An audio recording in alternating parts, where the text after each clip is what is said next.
M. Claude Thériault a d'abord débuté comme donneur, mais son intérêt l'a porté à s'enquérir auprès des professionnels pour parfaire ses connaissances. Il a réalisé le passage d'un art naturel à un art plus sophistiqué, la sculpture. M. Thériault, c'est quoi vous êtes en train de faire présentement? Là, je suis en train de faire une pièce de relief pour l'église de Saint-Basile, le baptême du Christ par Jean-Baptiste. Est-ce que c'est une pièce qui demande beaucoup de travail? Vous avez compté de faire beaucoup d'heures là-dessus? Oui, ça demande beaucoup de temps parce que c'est du bois franc, c'est de l'érable, puis c'est très, très dur. Aussi, elle est un peu sec. Donc, ça demande à peu près 2 semaines pour faire une pièce comme ceci.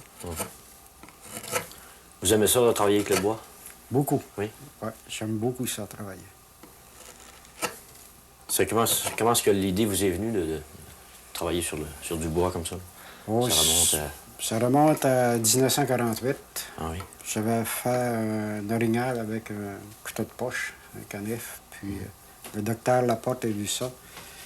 Il dit il y aura du potentiel dans cet homme-là. Puis dites-lui qu'il vienne me voir. Donc je suis allé le voir, puis il m'a donné des leçons par les soirs, l'hiver, pendant 2 ans. J'ai beaucoup aimé ça. Il m'a beaucoup appris, puis je suis très reconnaissant pour ce qu'il a fait pour moi.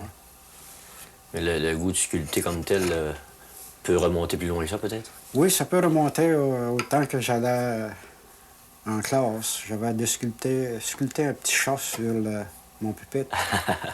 J'ai mangé une couple de coups de règle. Mais je le méritais, mais quand même, j'ai vu que je pouvais faire quelque chose avec un couteau. Est-ce que vous en vendez des pièces que vous faites? Quelques-unes. Parfois, j'en vends quelques-unes, des commandes spéciales, qu'on dirait. Mais la plupart, je les donne. Surtout à ma famille. Ma famille est assez grande, puis chacun d'eux aime à posséder quelques pièces.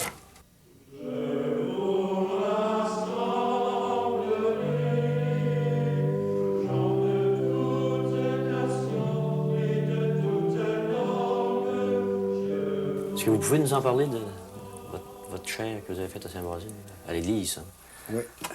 Ça, cette chaire-là, c'est fait pas par moi seul, c'est fait avec, en collaboration avec Gérard Lebel. Gérard Lebel enseigne à la polyvalente Edmundston, surtout l'ébéniste. Il est très, très bon ébéniste. Donc, on a travaillé tous les deux ensemble.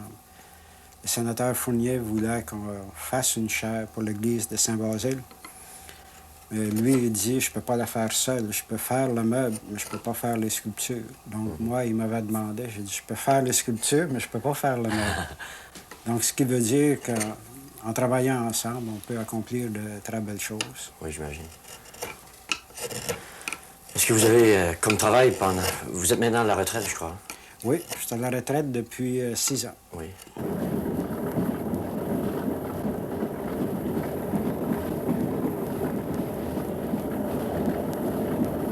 Je travaillais au Canadien national. J'ai travaillé 41 années au Canadien national. J'ai pris ma retraite à l'âge de 60 ans. Je commençais à être fatigué, puis surtout, ça faisait une secousse que je désirais laisser puis pouvoir me lancer plus dans la sculpture. J'étais tourmenté par ça. Donc, à cette heure, ce petit atelier, c'est mon petit paradis que je dis, parce que je peux passer mes heures de loisirs ici. C'est quelque chose qui est très reposant aussi. Vous avez actuellement, je crois, en plus de cette pièce qui est magnifique, vous avez un autre projet qui est en marche. Est-ce que vous pouvez nous en parler aussi? Oui, j'ai un grand projet en marche. J'ai commencé à dessiner un chemin de croix. Notre église, il y a beaucoup de bois dedans. À l'heure actuelle, on a une chaire sculptée, on a un fond baptismal aussi qui est sculpté.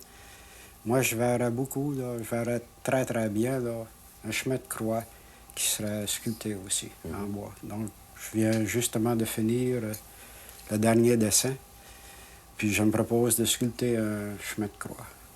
Peut-être un petit peu révolutionnaire, parce que je veux rajouter 2 stations qu'on n'a pas à l'heure actuelle. Ah bon? Mais il se peut que j'en enlève 2 aussi.